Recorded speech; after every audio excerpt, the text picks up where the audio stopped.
Namaku Reza. Asli Sampang, tapi sejak tahun lalu tinggal di Surabaya karena urusan kerja.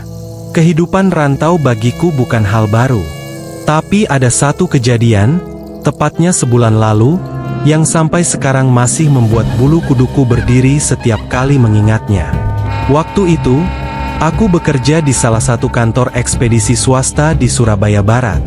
Jadwal kerjaku shifting, dan saat kejadian ini berlangsung, aku sedang masuk giliran malam.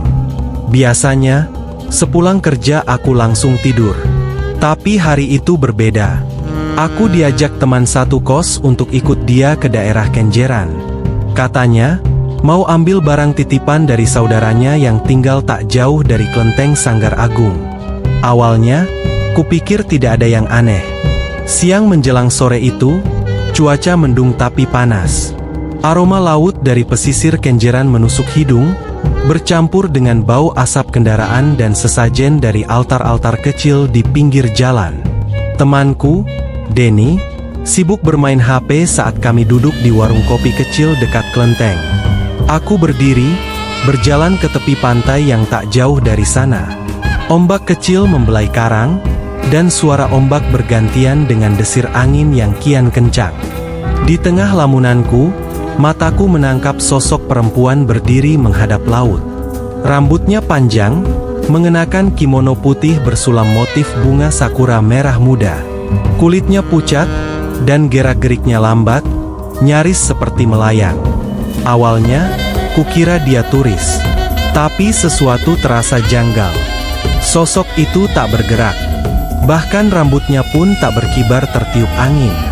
Aku mendekat, ingin memastikan, namun dalam sekejap, perempuan itu menghilang begitu saja. Tidak ada jejak kaki, tidak ada bayangan, hanya sisa aroma bunga dan angin dingin menusuk pori. Aku menoleh ke belakang, memastikan Denny masih duduk di warung. Dia asyik tertawa dengan ponselnya, tak menyadari apa yang baru kulihat.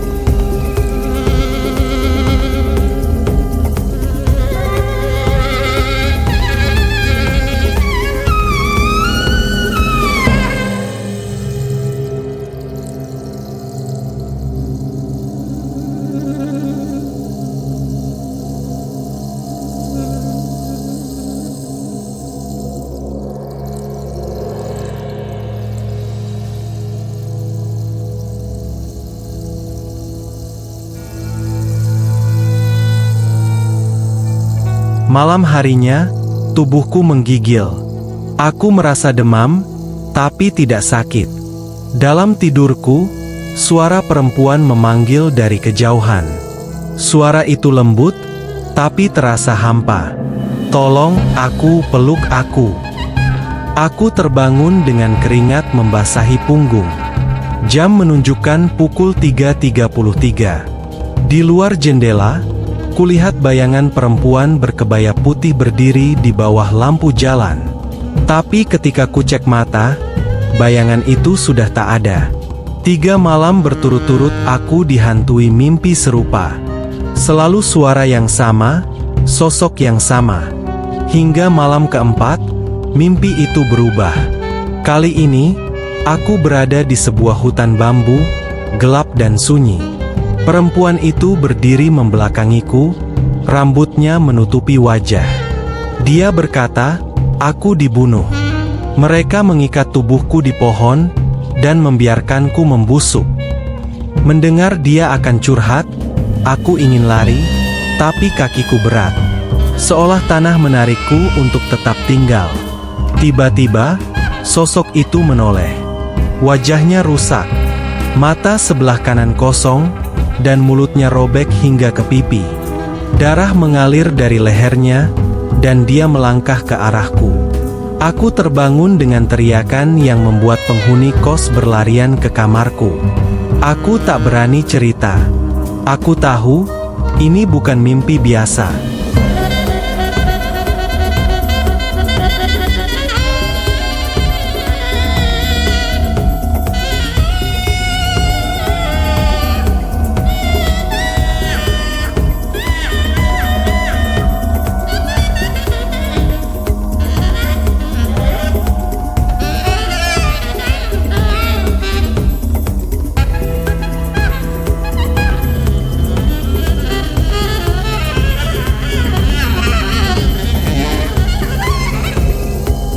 Keesokan harinya, aku menemui seorang kawan lama, Rofi.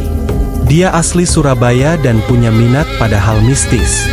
Setelah mendengar ceritaku, dia diam sejenak, lalu berkata, "Kau membawa sesuatu dari Kenjeran. Bukan barang, tapi jiwa yang tertinggal."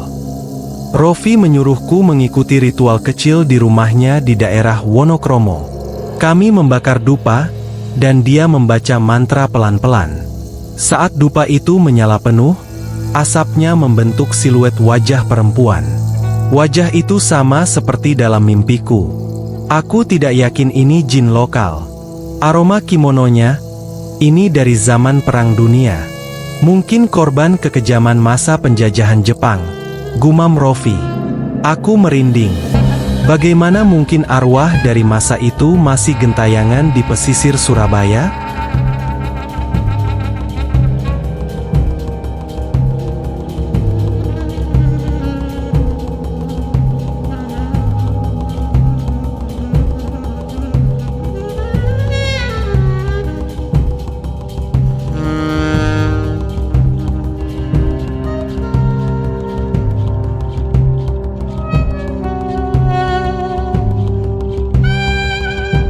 Tiga hari berlalu, keadaan memburuk.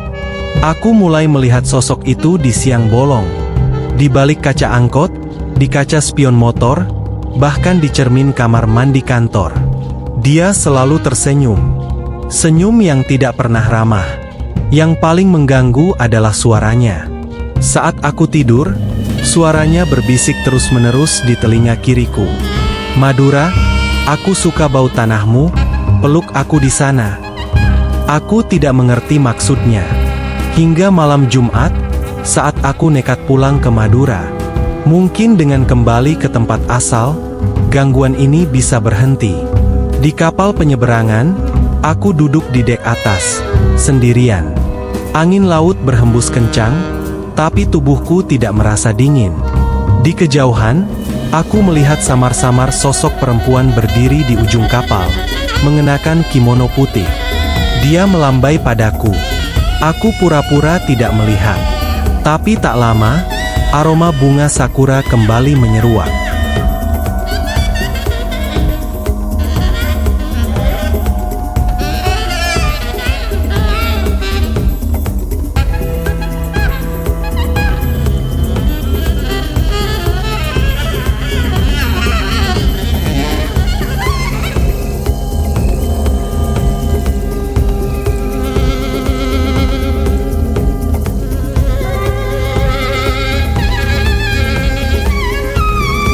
Sesampainya di rumah, aku mengurung diri. Ibuku heran melihatku banyak diam. Tapi aku tak bisa cerita. Malam itu, sekitar pukul 2, suara tangisan terdengar dari pekarangan belakang. Tangisan lirih, seperti seseorang yang sangat kesepian. Saat kulongok lewat celah jendela, terlihat bayangan perempuan duduk di ayunan. Kimono putihnya mengembang tertiup angin. Dia menunduk, dan perlahan menoleh ke arahku. Mata kami bertemu. Dia berkata, "Peluk aku, peluk aku."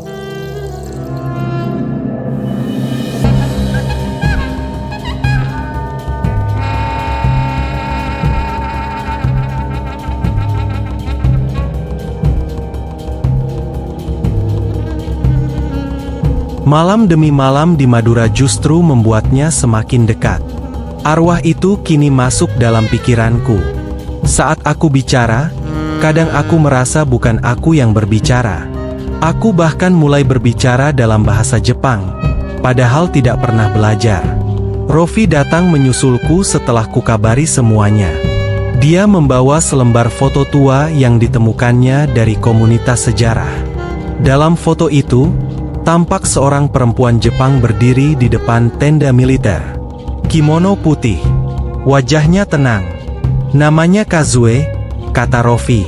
Konon dia perawat Jepang yang dibunuh oleh tentara sekutunya sendiri, karena dianggap membocorkan lokasi tentara kepada warga lokal. Aku gemetar. Itu wajah yang sama.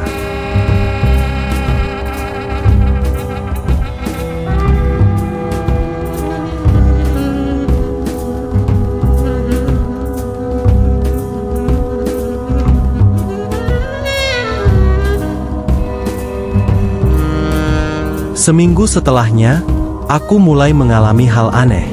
Saat bercermin, yang kulihat bukan wajahku, tapi wajah perempuan itu. Dia tersenyum, dan dari bibirnya terdengar bisikan, "Kita satu jiwa." Aku tidak tahu apa maksudnya. Yang ku tahu, setiap malam aku bermimpi berada di hutan bambu yang sama, dan Kazue selalu menatapku dengan mata penuh luka. Ia tak pernah bicara banyak lagi, hanya satu kalimat yang terus diulang. "Rangkul aku di tanahmu, maka aku tenang."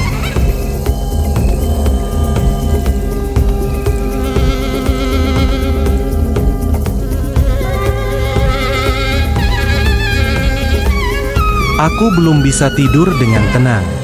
Bahkan siang hari kini bukan lagi jaminan bebas dari kehadirannya. Kadang, saat berjalan di alun-alun Sumenep, aku merasa tangannya menggenggam tanganku. Dingin, lembut, tapi bukan tangan manusia. Dan malam tadi, Kazue menampakkan diri secara utuh. Bukan di mimpi, bukan di cermin, tapi di kamarku. Dia berdiri di sudut ruangan, diam. Saat aku mencoba kabur, dia berkata dengan suara retak, "Kalau tidak dirangkul, kau yang akan jadi tubuhku."